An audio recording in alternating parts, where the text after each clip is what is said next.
Hello friends, स्वागत है आप सबका यूट्यूब चैनल ब्रजेश सर 089 पर। और आज मैं बहुत खुश भी हूँ और आश्चर्यचकित भी हूँ। पता है क्यों? क्योंकि आज दिनांक 28 तारीख को 28 दिसंबर 2020 को रेलवे के आरआरबी एनटीपीसी का एग्ज़ाम हुआ। आज एग्ज़ाम का फर्स्ट डे था। फाइनली ये एग्ज़ाम हो गया। बहुत लंबा इंतज़ार किया है रेलवे के एस्पिरेंट्स ने और फाइनली आज से एग्ज़ाम स्टार्ट हो गया है। तो बहुत लोग आप में से बहुत लोग उत्सुक होंगे, है ना, ललायित होंगे जानने को कि आखिर पेपर कैसा रहा। तो आज हमारे साथ एक स्टूडेंट हैं जिन्होंने आज सुबह का फर्स्ट शिफ्ट का एग्ज़ाम दिया है। अभी मैं उनको बुलाऊंगा और ये जो आरआरबी एनटीपीसी 29 का एग्ज़ाम हुआ है आज सुबह में पहली शिफ्ट में, उनसे उसका रिव्यू लेते हैं और एनालिसिस लेते हैं। तो चलिए बिना देर करते हुए बुलाते हैं उस स्टूडेंट को जिन्होंने इस एग्ज़ाम को दिया सुबह सुबह, और जानते हैं रिव्यू और एनालिसिस के बारे में। तो सर प्लीज़ आइए। चलिए, तो सबसे पहले कैमरा को देखिए। आप कैमरा में देखते हुए बताइए आपका नाम क्या हुआ सर? मेरा नाम गोपाल है। मेरा नाम गोपाल जी मिश्रा है। ठीक है गोपाल जी मिश्रा, आज आपने आरआरबी एनटीपीसी का एग्ज़ाम दिया? Yes sir. चलिए, तो फर्स्ट शिफ्ट में था आपका एग्ज़ाम? यस सर, मेरा फर्स्ट शिफ्ट में था। पटना में एग्ज़ाम था, पाटलिपुत्रा में पीएम मॉल के पास IDZ4 में। ओके। तो सबसे पहले ये बताइए कैसा रहा एग्ज़ाम? सर एग्ज़ाम ठीक था, इजी टू मॉडरेट बोलेंगे। बहुत ज़्यादा आसान भी पेपर नहीं था, बहुत ज़्यादा हार्ड भी नहीं था, लेकिन इजी टू मॉडरेट बोल सकते हैं। कुछ इजी टू मॉडरेट बोल रहे हैं आप। चलिए, इससे पहले कि हम तह तक जाएं, अंदर की बातों को और पूछे और आप बताएं लोगों को, ये बताइए एग्ज़ाम देने में तो कोई परेशानी नहीं, क्योंकि रेलवे का एग्ज़ाम था, ऑनलाइन एग्ज़ाम हो रहा था। तो एसएससी के एग्ज़ाम्स तो कुछ दिनों से, कुछ सालों से हो रहे हैं, ऑनलाइन बैंकिंग के तो और पहले से हो रहे हैं। तो कुछ डिफरेंट दिखा आपको एसएससी या बैंक एग्जामिनेशन से रेलवे के एग्ज़ाम में? नहीं सर, कोई डिफरेंट नहीं था, बस वही कुछ ज़्यादा उसका प्रोसेस कुछ ज़्यादा है, रूल्स और रेगुलेशंस ज़्यादा, रूल्स और रेगुलेशंस कुछ प्रोसेस ज़्यादा। इस वजह से कुछ स्टूडेंट भी परेशान हुए, क्योंकि एग्ज़ाम होने के बाद भी कुछ समय तक, लगभग आधे घंटे तक वहाँ पे कुछ प्रोसेस होते रहा स्टूडेंट्स का आइडेंटिफिकेशंस का। बस और कोई खास कोई परेशानी नहीं था इसके अलावा। अच्छा, बाकी सारी चीज़ें वैसे ही रही जैसे एसएससी और बैंक एग्जाम्स में? Yes sir. कोई असुविधा तो नहीं हुई आपको? नहीं सर, कोई असुविधा नहीं हुई। मतलब जब आप एग्ज़ाम दे रहे थे, सिस्टम इस तरह का कुछ सर्वर वगैरह? नहीं सर, एकदम बिल्कुल मेरा तो एकदम नहीं हुआ, और हम लोग के लैब में भी आई थिंक किसी का भी नहीं हुआ है ऐसा। चलिए, तो मतलब एग्ज़ाम सक्सेसफुली कंडक्ट किया है रेलवे ने। अब चलिए थोड़ा सा और डीप में चलते हैं और जानते हैं एग्ज़ाम के बारे में। तो सवाल कितने थे टोटल? सर टोटल सवाल 100 थे। 100 सवाल थे और यस सर, एक नंबर सबके लिए एक मार्क्स था, और 100 नंबर के 100 सवाल थे। ठीक है, बहुत बढ़िया। तो आपने कितना अटेम्प्ट किया? सर मेरा अटेम्प्ट 90 के आसपास है। 90 प्लस आपने अटेम्प्ट किया है। एक्यूरेसी कितना रहने का उम्मीद है? सर हम जितना तक अभी तक सर मिलाए हैं फिर या फिर चेक किए, इसमें मेरे ख्याल से 10 या 12 सवाल गलत हो रहे हैं मेरे। जी। तो 82-83 के आसपास सही होने का चांस। तो 80 से 80 प्लस आपका सही रहेगा, 10-12 ऊपर नीचे हो सकते हैं। चलिए, बहुत अच्छे गोपाल जी, बहुत अच्छा अटेम्प्ट है ये। मोर देन 80 अटेम्प्ट 100 सवालों में बहुत अच्छा अटेम्प्ट माना जाता है। इसका मतलब है कि आपने तैयारी पूरे जी जान से की होगी। तैयारी तो जी जान से की होगी और काफ़ी पेशेंस भी रखा होगा आपने। आपको उम्मीद था कि एग्ज़ाम होगा? मतलब ये जो नोटिफिकेशन है, फाइनल नोटिफिकेशन, उसके आने से पहले आपको उम्मीद था कि एग्ज़ाम 2020 में होगा क्या? सर जिस तरह से डिले होता चला है, उस तरह से हम लोग को नहीं लगता था कि इस बार भी एग्ज़ाम कंडक्ट कराया जा सकता है। अच्छा। तो बट अंदर से होप था कि होगा, एग्ज़ाम होगा, लेकिन इस तरह से होगा नहीं पता था। लेकिन फाइनली हुआ, अच्छा महसूस हुआ कि हाँ एग्ज़ाम हो रहा है, फाइनली हुआ एग्ज़ाम। चलिए, बहुत बढ़िया। तो तैयारी अपनी जारी रखनी है। एग्ज़ाम का अगर डेट आ चुका है, नोटिफिकेशन आ गया है, फॉर्म भर गया है, तो वो होगा ही। तो इसीलिए आप लोग भी, जितने लोग भी सुन रहे हैं, देख रहे हैं, वो अपनी तैयारी, पढ़ाई करना ना छोड़े, वो लगातार प्रयासरत रहे जैसे गोपाल जी रहे हैं। तो गोपाल जी 100 सवाल थे, उसमें कौन कौन से सब्जेक्ट पूछे गए थे? सर मेनली इसको 3 पार्ट में डिवाइड किया गया है पूरे सिलेबस को। जैसे 30 सवाल होंगे मैथ सेक्शन से। अच्छा, आइए थोड़ा सा बोर्ड पे लिखते हैं ताकि स्टूडेंट्स को और क्लियर हो। तो क्या बोले, जीके जीएस के सवाल थे, मैथ्स के सवाल थे और रीजनिंग के सवाल थे। तो बताइए जीके जीएस से कितने सवाल थे? जीके जीएस से सर 40 सवाल। चलिए 40 सवाल हो गया जीके जीएस से। मैथ्स 30, मैथ्स के 30 सवाल थे, ठीक है। रीजनिंग भी 30, रीजनिंग के 30 सवाल थे। तो ये है मार्क्स का डिस्ट्रीब्यूशन, 40 30 30। तो 40 सवाल जीके जीएस से थे। तो जीके जीएस में तो आपको पता है आर्ट्स होता है, साइंस होता है, करंट अफेयर्स होता है। तो आर्ट्स से कितने सवाल थे?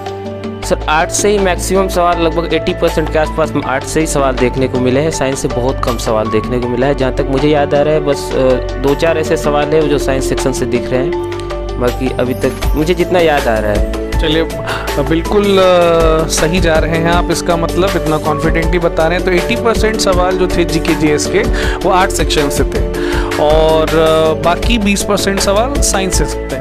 तो नोट करने लायक बात यह है एवरीवन कि साइंस सेक्शन से सिर्फ 20% ही सवाल था। साइंस सेक्शन से फर्स्ट शिफ्ट में एनटीपीसी के एग्जाम में कम सवाल पूछा गया।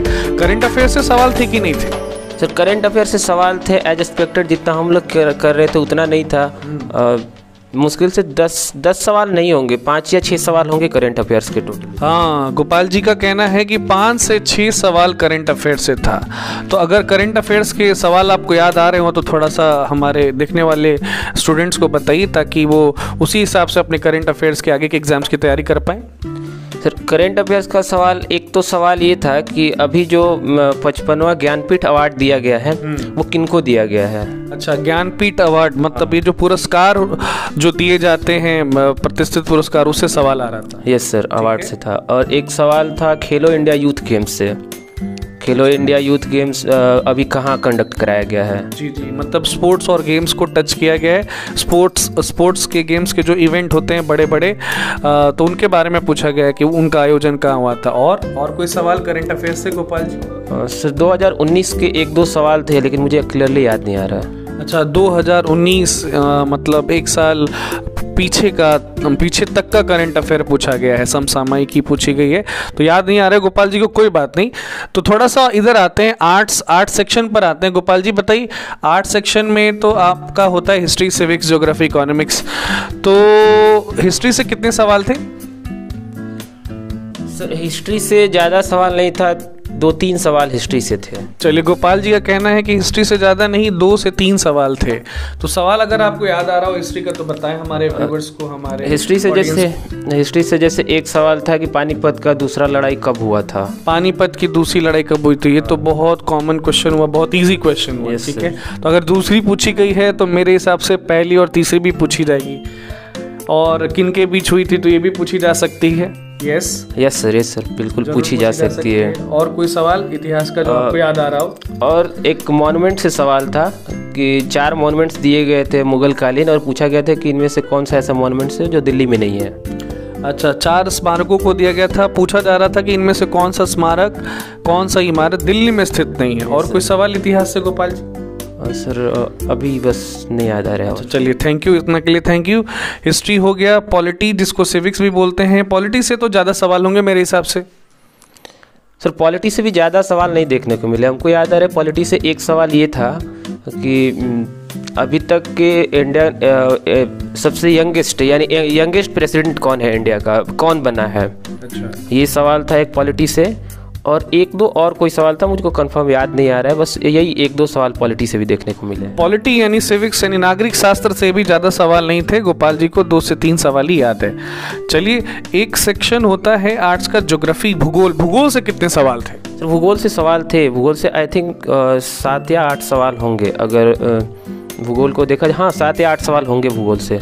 7 या 8 सवाल थे भूगोल के। तो अगर कुछ याद आ रहे हैं तो बताएं। जैसे एक तो था वर्ल्ड ज्योग्राफी से सवाल था कि शायद साउथ अमेरिका या फिर नॉर्थ अमेरिका के किसी लैंडलॉक कंट्री के बारे में पूछा गया था। अच्छा, ज्योग्राफी भी 2 हिस्सों में बंटता है, वर्ल्ड ज्योग्राफी, इंडियन ज्योग्राफी। तो ध्यान दीजिएगा कि वर्ल्ड ज्योग्राफी से सवाल आया था। यस,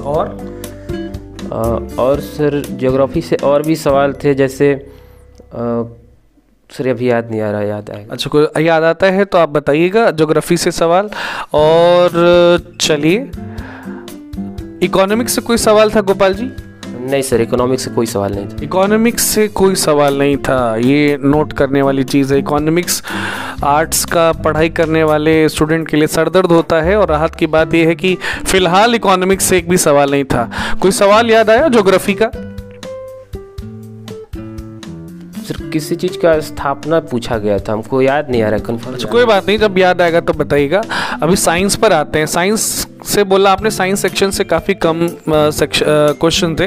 तो 3 चीज़ें होती हैं बेसिकली साइंस में, फिजिक्स होता है, केमिस्ट्री होता है, बायो होता है। तो कोई सवाल फिजिक्स का आपको याद आ रहा हो?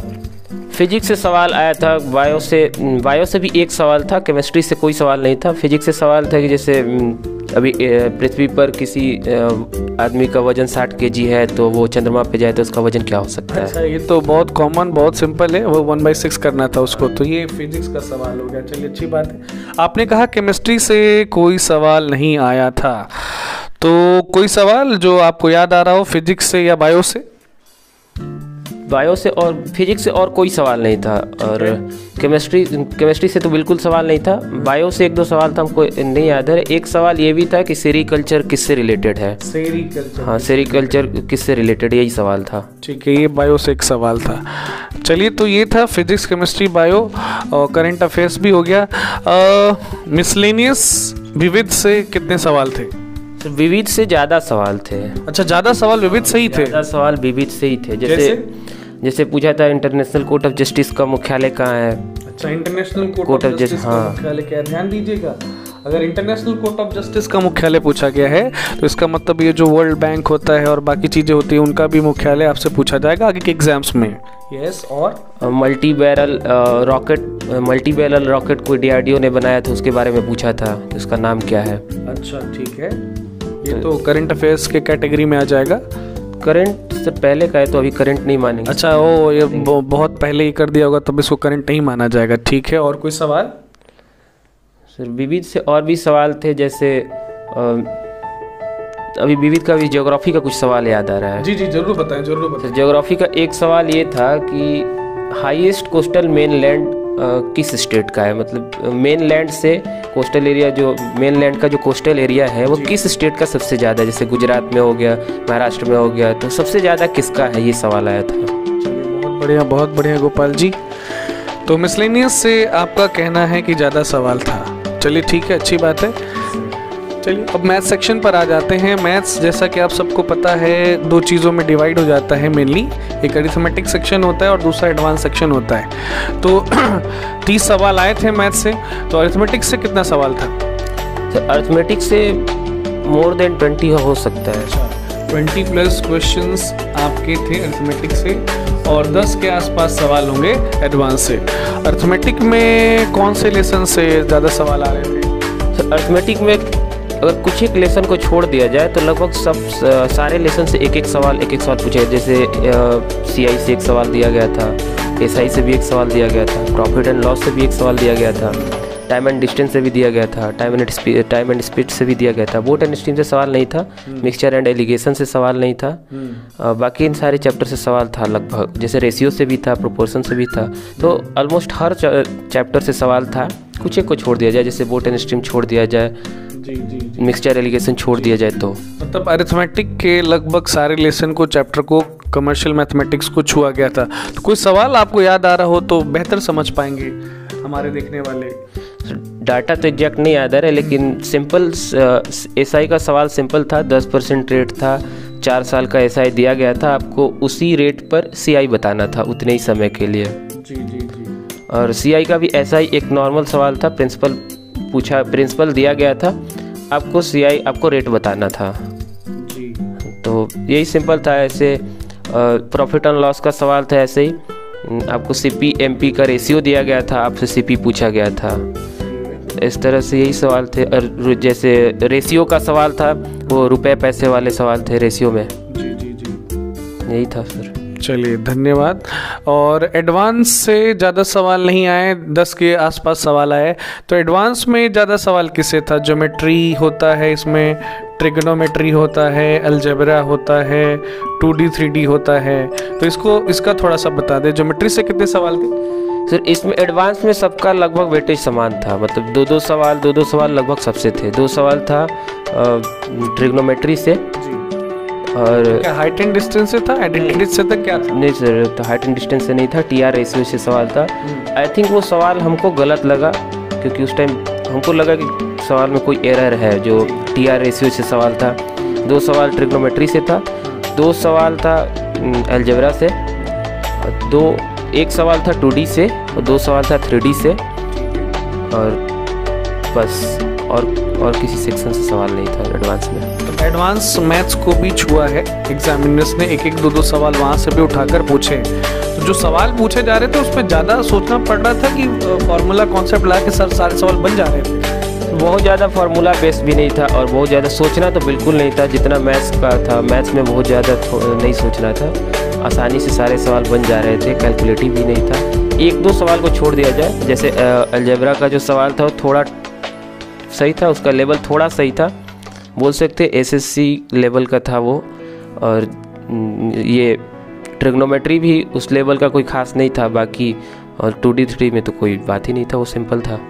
चलिए बहुत बहुत धन्यवाद। अब फाइनली आ जाते हैं रीजनिंग सेक्शन पे।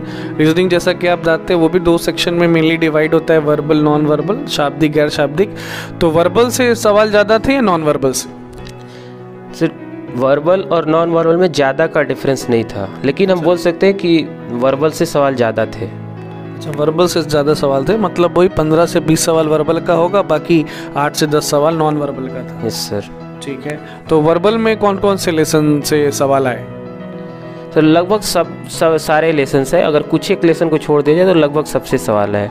अच्छा। आपको दोनों मतलब पूरे रीजनिंग में अगर देखा जाए तो लगभग सारे लेसन से सवाल आए थे। 2-4 लेसन को छोड़ दिया जाए, जैसे क्लॉक को छोड़ दिया जाए और कैलेंडर को छोड़ दिया जाए, मिसिंग नंबर भी आया, बाकी सारे लगभग सारे आए थे, सारे चैप्टर से सवाल आए थे। मिसिंग नंबर से भी सवाल था, ब्लड रिलेशन से भी सवाल था, और पजल तो 3-3 4-4 पजल दे दिए गए थे, वो भी एक सवाल के लिए पजल दिया गया था, जिसमें सिटिंग अरेंजमेंट था सर्कल वाला। इसके बाद से वो साइलो था, एसर्शन रीजन था, तो ये सारे चैप्टर टच किए गए थे। ठीक है, नॉन वर्बल सेक्शन से कौन कौन से लेसन से क्वेश्चन आए थे, मतलब वाटर इमेज, मिरर इमेज, ये सब? वाटर इमेज, मिरर इमेज नहीं आया था सर। अच्छा, फिगर काउंटिंग एक आया था, ट्रायंगल काउंट करना था उसमें, और ट्रायंगल थोड़ा टेढ़ा था। जी, तो गोपाल जी के अनुसार रीजनिंग और मैथ्स के आपको हर लेसन पढ़ने, हर लेसन से 1-2 सवाल पूछे गए हैं। आपको कोई भी लेसन, कोई भी टॉपिक, कॉन्सेप्ट स्किप नहीं करना है। हाँ, जीके जीएस पे आपको थोड़ा पता चला होगा कि यहाँ पे साइंस से सवाल कम उठाए जा रहे हैं, आर्ट से ज़्यादा उठाए जा रहे हैं, उसमें भी मिसलेनियस से सवाल ज़्यादा थे। तो बहुत अच्छा लगा गोपाल जी आपसे ये रिव्यू और एनालिसिस सुनकर।